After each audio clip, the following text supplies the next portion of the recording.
क्या आप अपने घर को सुंदर बनाना चाहते हैं? क्या आप दीवारों पर सीलन दीमक से परेशान हैं? क्या आप नया घर बनवा रहे हैं? तो आइए हमारे पास मतलब मां शारदा एंटरप्राइजेस के शोरूम में हम देंगे आकर्षक समाधान। लाइफ टाइम चलने वाली 3D UV मार्बल की आकर्षक दीवारें।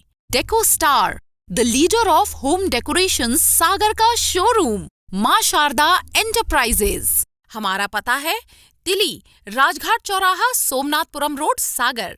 संपर्क करें रत्नेश जड़िया। मोबाइल नंबर 7000624396 और 9691987669। नमस्कार, आप देख रहे हैं न्यूज ग्राउंड जीरो। मैं हूं पंकज सोनी। आज कारगिल तो नहीं, लेकिन हाँ, मैं एक शहीद के घर में हूं। शहीद का नाम है प्रदीप कुमार लारिया और उसकी शहादत के साथ एक ऐसी कहानी जुड़ी हुई है जो सरकारों की असंवेदनशीलता को दर्शाती है कि जो सरकारें हैं उनका क्या रुख होता है एक शहीद परिवार के प्रति। कहीं तो आप देखते हैं कि ऐसे लोगों को जो कूलर के करंट में जिनकी जान चली गई, उन्हें भी शहीद का दर्जा दे दिया गया और सुविधाएं दे दी गई। और कई लोग ऐसे हैं जो नक्सल मूवमेंट में लड़ते हुए मारे गए, लेकिन उनका परिवार पिछले 21 सालों से शहीद के दर्जे के लिए, अनुकंपा नियुक्ति के लिए, जो आर्थिक सहायता मिलती है उसके लिए परेशान है।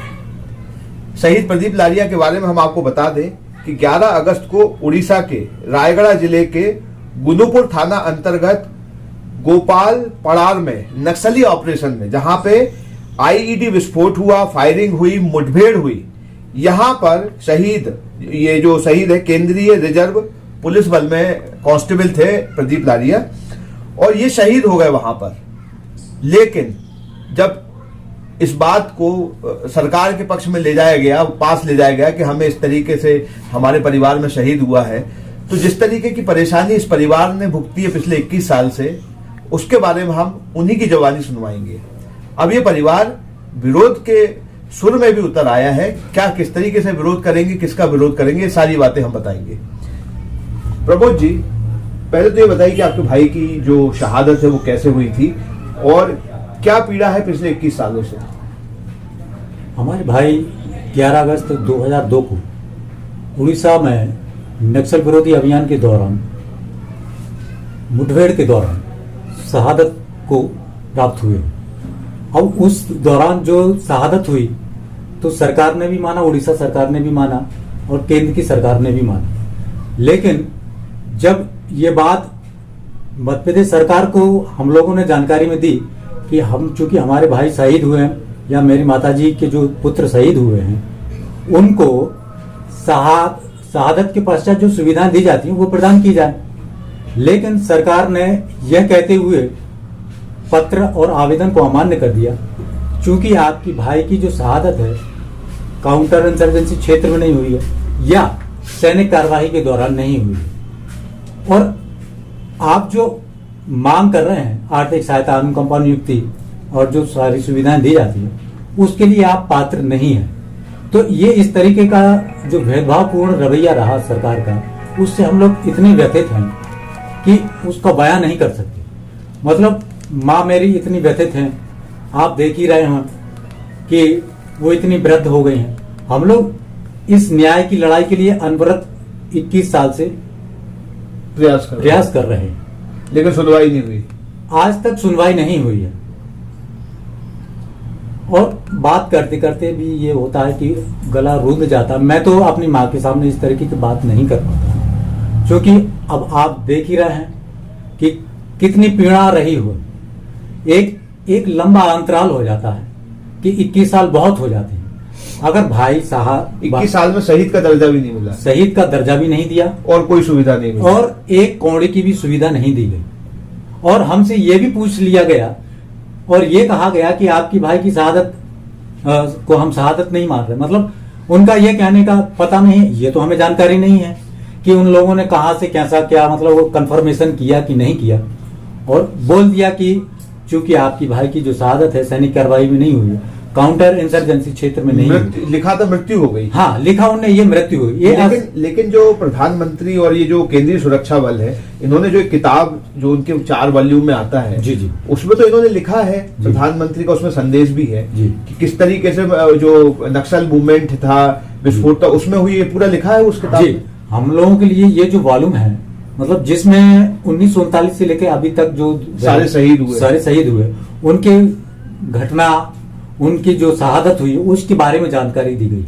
तो ये विभाग के माध्यम से हम लोगों के लिए ये जो है नमन करके पुस्तक प्रदान की गई कि आप इनको रखना, मतलब अच्छे से सहेज के रखना, और पढ़ना भी, आपके भाई के बारे में भी पढ़ना, और जो उन भाई के साथ में जो शहीद हुए हैं और जो शहीद हुए हैं उनके बारे में भी आप जानकारी लेना, पढ़ना। तो इस पुस्तक में माननीय प्रधानमंत्री जी ने संदेश दिया हुआ है कि इस पुस्तक में जितने भी शहीद हुए हैं वो अपनी देश की एकता और अखंडता को अक्षुण्ण बनाए रखने के लिए सर्वोच्च बलिदान दिया है। तो उसी के तारतम्य में ये मतलब घटना का उल्लेख है इसमें, जिसमें संदेश दिया है। और माननीय प्रधानमंत्री जी ने भी शहादत को शहीद माना है, वीर गति को जो प्राप्त हुई है उनके प्रति नमन किया हुआ है। और प्रधानमंत्री जी के अलावा माननीय रक्षा मंत्री जी जो रहे हैं, उनने भी इस पुस्तक के माध्यम से संदेश दिया कि हम इनको नमन करते हैं। ये जो नमन का है जो लोगो दिया हुआ है, तो उसमें यही उल्लेख है कि इन सभी शहीदों के प्रति जिन लोगों ने वीरगति प्राप्त की है, इसमें प्रदीप कुमार लारिया का भी नाम है। हाँ, इसमें प्रदीप कुमार लारिया जी का भी नाम है। और इस जो उच्च अधिकारी हैं, जो सीआरपीएफ, और सीआरपीएफ तो ऐसा है पैरामिलिट्री फोर्स है, विश्व का सबसे पहला ऐसा पैरामिलिट्री है, बहुत बड़ा। लेकिन विडंबना यह देखिए कि उसी सबसे बड़ी पैरामिलिट्री फोर्स के जवान को आज तक मध्य प्रदेश सरकार ने शहीद ना मानते हुए गुमराह किया गया। हम लोगों की भेदभावपूर्ण नीति अपनाई गई। और ये, हाँ, मैं ये कहना चाह रहा था कि ये डीजी साहब है, डीजी साहब का भी संदेश है, उन्हें भी माना हुआ है। तो ये मतलब इसके अलावा हम और क्या मतलब प्रूफ दे, क्या प्रूफ दे, है ना हम। तो ये जो मध्य प्रदेश सरकार का है रवैया है पिछले 21 सालों में जो उन्होंने नहीं दिया, अभी आपको एक रिसेंट में पत्र मिला है, वो पत्र क्या है और मध्य प्रदेश सरकार का रवैया क्या है शहीदों के प्रति?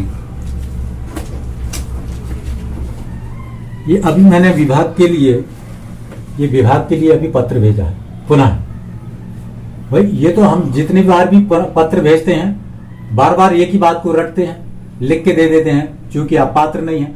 भाई पात्र किसे आप मानेंगे? हम आपको साबित कर रहे हैं।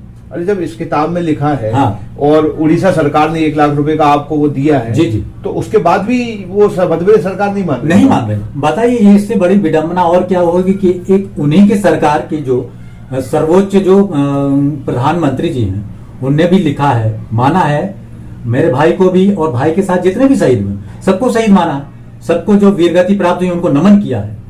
तो फिर एमपी सरकार और जो माननीय शिवराज जी हैं, जो मुख्यमंत्री जी हैं, वो उनकी सरकार नहीं मान रही है। तो ये मतलब ये प्रधानमंत्री जी का भी अपमान नहीं कहलाया क्या? क्या उनका जो उन्हें लिखा है उसको भी नहीं मानना कह रहा है? ये तो उनका भी अवमानना हुई ना। तो मैंने इस वजह से फिर से अपने विभाग को पत्र लिखा है, सारे दस्तावेज लगा के A to Z। उड़ीसा सरकार से एमपी गवर्नमेंट ने जो हमारे लिए जो पत्र लिखे हैं कि भाई आप पात्र नहीं हैं।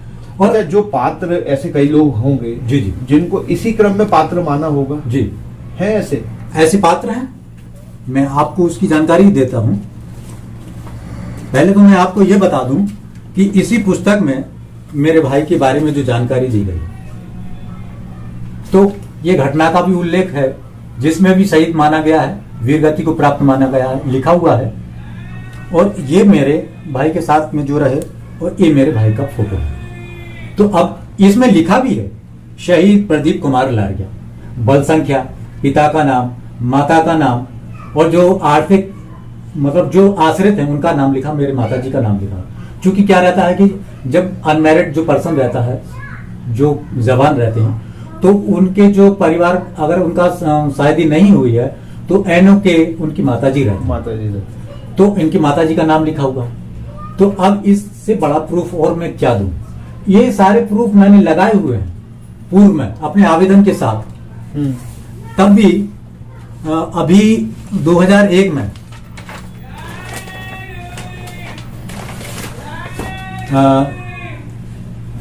2022 में, इसके पहले मतलब मैंने 19-20 में मतलब जो आवेदन किए थे, तो प्रक्रिया तो एक बहुत लेट चलाते हैं, जिससे हम लोग बहुत व्यथित रहते हैं, इंतजार में रहते हैं। चलो ठीक है, अब काम हो जाएगा, अब काम हो जाएगा, लेकिन नहीं होता है। होता क्या है, जो पुराना जो उनका जवाब है वही दे दिया जाता है। क्योंकि इसमें ये लिख देते हैं कि चूंकि आप फला फला नियम के साथ या अंतर्गत नहीं आते हैं तो आपको ये पात्रता नहीं। तो क्या मतलब ये जो मेरे भाई जो शहीद हुए हैं, क्या उनको किसी नियम को पढ़कर, लिखकर या जानकर समझकर शहादत देनी थी? क्या किसी शहीद के प्रति इतना अपमानजनक व्यवहार किया जाएगा, या परिवार के प्रति इतना अपमानजनक व्यवहार किया जाएगा? हम तो जिस तरीके से सरकार कहती है कि हम तो अनुसूचित जाति वर्ग के लिए बहुत ही अच्छा मतलब सुविधाएं दे रहा है, तो हम लोग तो अनुसूचित जाति वर्ग से ही हैं, है ना, अनुसूचित जाति वर्ग से हैं। तो आप देख रहे होंगे तो हम लोग तो आज कहाँ होते। और अनुसूचित जाति के साथ साथ हम शहीद परिवार से हैं, उसके साथ साथ मैं विकलांग हूं, उसके साथ साथ मेरी माँ वृद्ध है।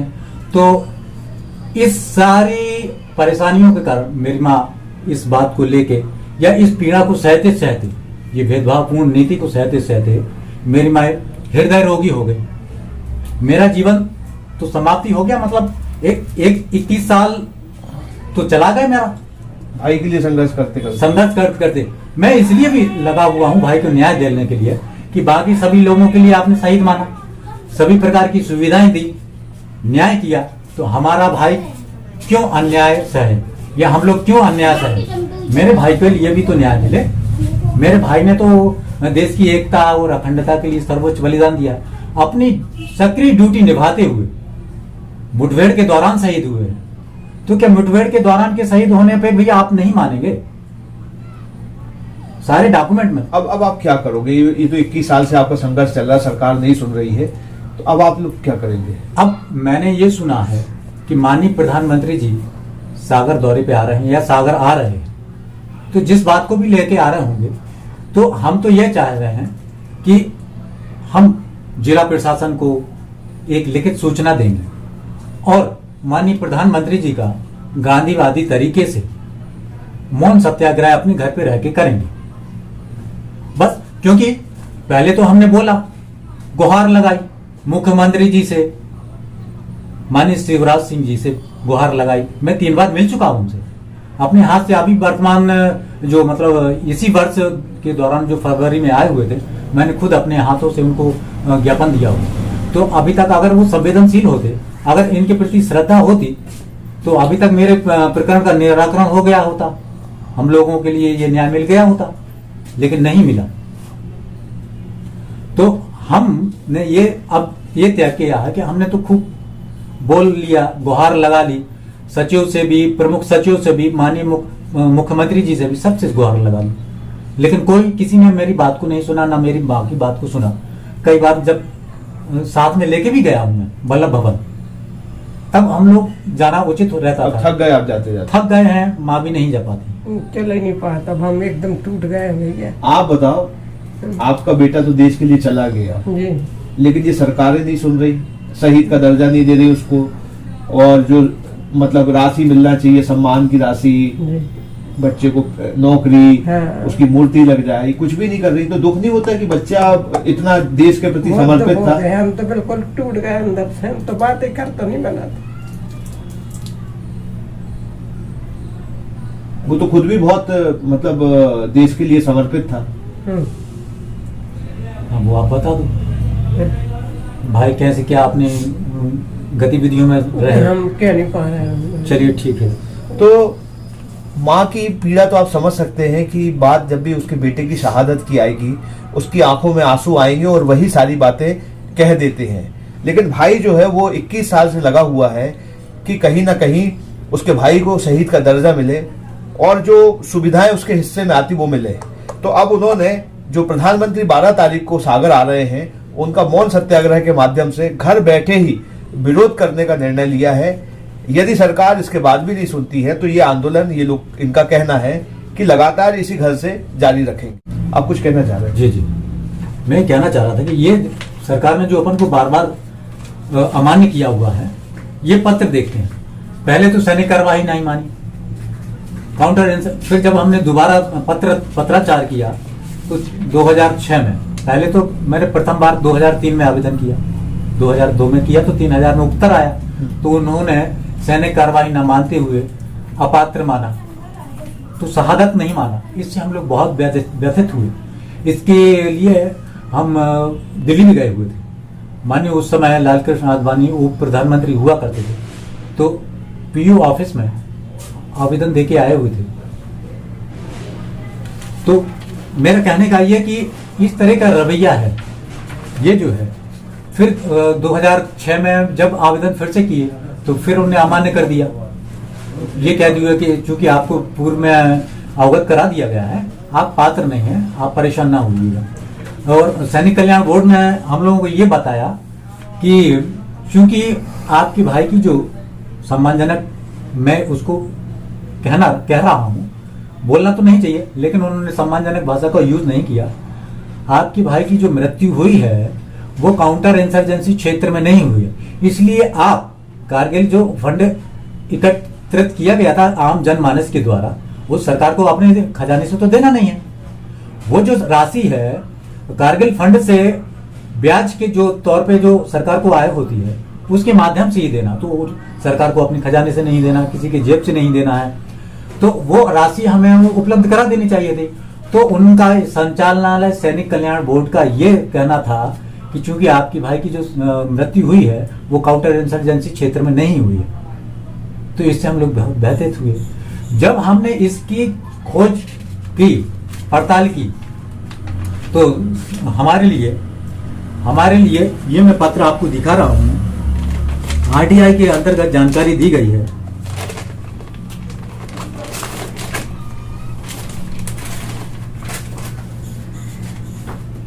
ये सारी लड़ाई लड़ते हुए ये सारे दस्तावेज एकत्रित किए हैं और ये सारे दस्तावेज मैंने सरकार के पास भेजे हैं अपने आवेदन के साथ।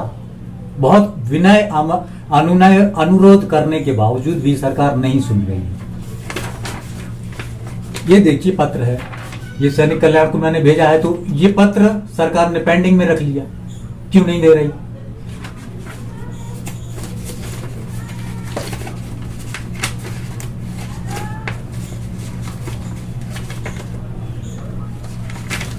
ये सबसे महत्वपूर्ण पत्र है। ये किसी जवान के शहीद होने पर दिया जाता है। तो मिलिट्री में या सैनिक जो रहते हैं मिलिट्री जो रहती है उनको दिया जाता है बीसीसी, मतलब बैटल कैजुअलिटी सर्टिफिकेट, तो वो मान्य रहता है। अब मेरी लड़ाई के अंतर्गत ये मुझे प्राप्त हुआ बहुत ही संघर्ष करने के बाद, तो अब जाके पैरामिलिट्री भी अपने जो शहीद जवान जो रहते हैं उनके परिवार वालों के लिए ओसीसी सर्टिफिकेट प्रदान करती है। तो ये ओसीसी सर्टिफिकेट है। अब इसके अलावा मैं और क्या साबित करूं? ये इसमें लिखा हुआ है परिचार, मतलब ऑपरेशनल कैजुअलिटी सर्टिफिकेट। तो ये जो सर्टिफिकेट है इसको भी नहीं मान रही सरकार, इसको भी नहीं मान रही। और ये मतलब डायरेक्टर जनरल ने इशू किया है, उसका भी पत्र है। इसलिए मैं इसको रखे हूं साथ में कि ये ना लगे कि आपने फर्जी तरीके से बनवा लिया। ये पत्र है जिसके माध्यम से हमें ये पत्र सर्टिफिकेट प्राप्त हुआ है। इसमें उल्लेख किया हुआ है कि फला तारीख को, मतलब ये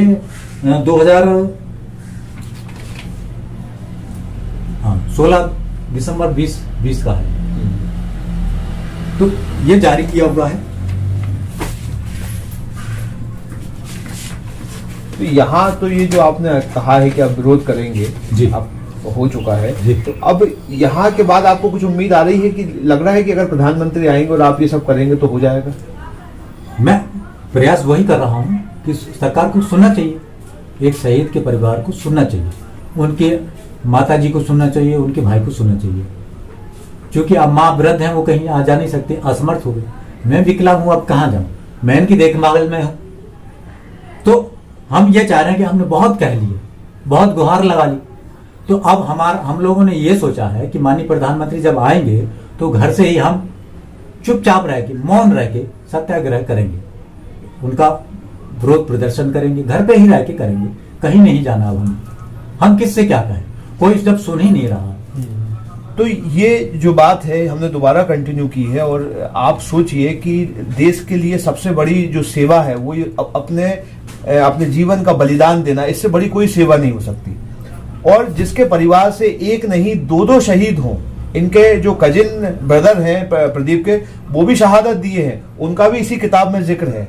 और ऐसे परिवारों के प्रति भी ऐसी असंवेदनशीलता, मेरा तो ये मानना है कि ऐसे परिवारों के पास खुद सरकार को चल के आना चाहिए। जो सेनाएं हैं या जो सशस्त्र बल है, उनको आके खुद ही इनको वो सुविधाएं दे देनी चाहिए। लेकिन अगर उसके लिए इन्हें संघर्ष करना पड़े तो इसके बाद कहने को कुछ बचता नहीं है। Pankaj Soni, news ground zero, Sagar. बंद कर। शहर से बाहर जाने के लिए वन वे टैक्सी चाहिए या लोकल सिटी के लिए कैब, या फिर एयरपोर्ट पिकअप ड्रॉप की हो जरूरत? चुनिए अपने पसंद की कैब और पाइए बेस्ट ऑफर्स के साथ मोस्ट कंफर्टेबल राइड सिर्फ और सिर्फ 77 कैब्स ऐप पर। आज ही गूगल प्ले स्टोर से 77 कैब्स की ऐप डाउनलोड करें या विजिट करें www.77cabs.com और बुक करें अपनी राइड। क्या आप महंगी दवाओं के खर्चे से परेशान हैं? अब इस चिंता से मुक्त हो जाइए। दवाओं के खर्चे में कीजिए 90% तक की बचत। दवा इंडिया जेनेरिक फार्मेसी के साथ उच्च गुणवत्ता और कम कीमत दोनों एक साथ। 1500 से अधिक दवाइयां उपलब्ध, सभी उत्पाद FDA द्वारा प्रमाणित। हमारा पता है Dawa India generic pharmacy, Sugandha complex, Parkota, Sagar. Eyewear, sunglasses और कॉन्टैक्ट लेंस के सभी लीडिंग ब्रांड्स अब एक ही छत के नीचे। अग्रवाल आई केयर, द्वारका जी कॉम्प्लेक्स, सिविल लाइंस, सागर।